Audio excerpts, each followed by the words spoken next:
Bonjour, l'histoire du jour s'intitule La boutique de la vérité et c'est de Jorge Bucay, laisse-moi te raconter les chemins de la vie. Donc, je rappelle que Jorge est thérapeute et que son patient Demian vient le voir et Jorge souvent lui raconte une histoire. Dis-moi Jorge, presque tout le monde pense que chaque personne a besoin de suivre une thérapie. Je sais que tu n'es pas d'accord et je crois que tu ne considères même pas nécessaire la thérapie systémique. Mais je me demande si n'importe qui peut tirer profit d'un processus thérapeutique.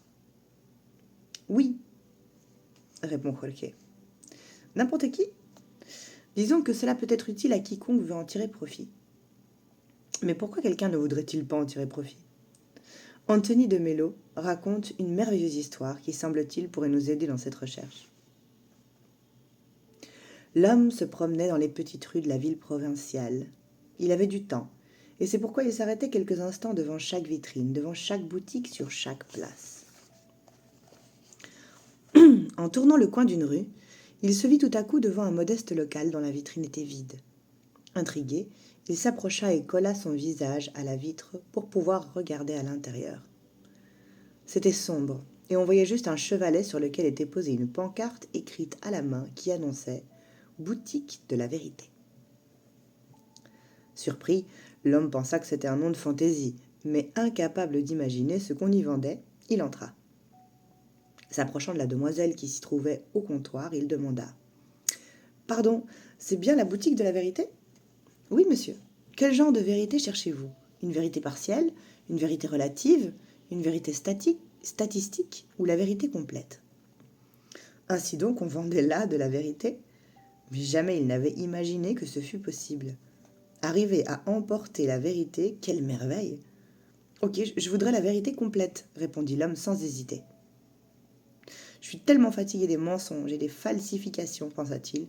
Je ne veux plus de généralisation, de justification, de tromperie ou de fraude. »« La vérité complète, » confirma-t-il.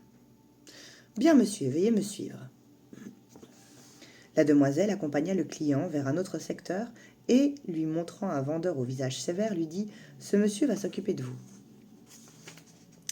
Le vendeur s'approcha et attendit que l'homme parlât.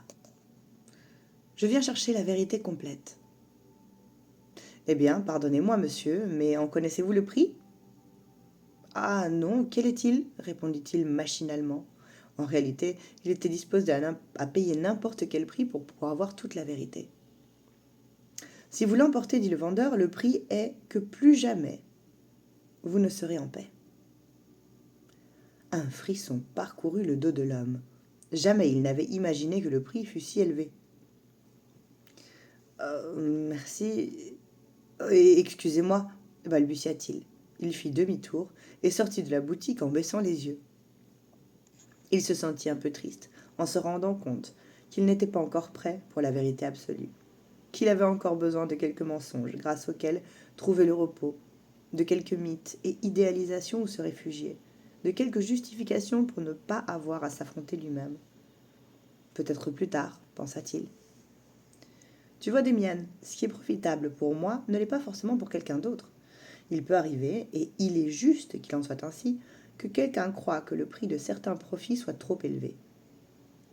Il est permis à chacun de décider du prix qu'il est prêt à payer, en échange de ce qu'il reçoit, et il est logique que chacun choisisse le moment de recevoir ce qui lui est offert, qu'il s'agisse de la vérité ou de tout autre profit. Je ne savais pas quoi dire. Et Jorge ajouta. Il y a un vieux proverbe arabe qui dit « Pour pouvoir vider un chargement de halva, le plus important est d'avoir des récipients où garder le halva. » Il en est de même avec la sagesse et la vérité, comme avec le halva. Je vous souhaite une belle journée et je vous dis à demain.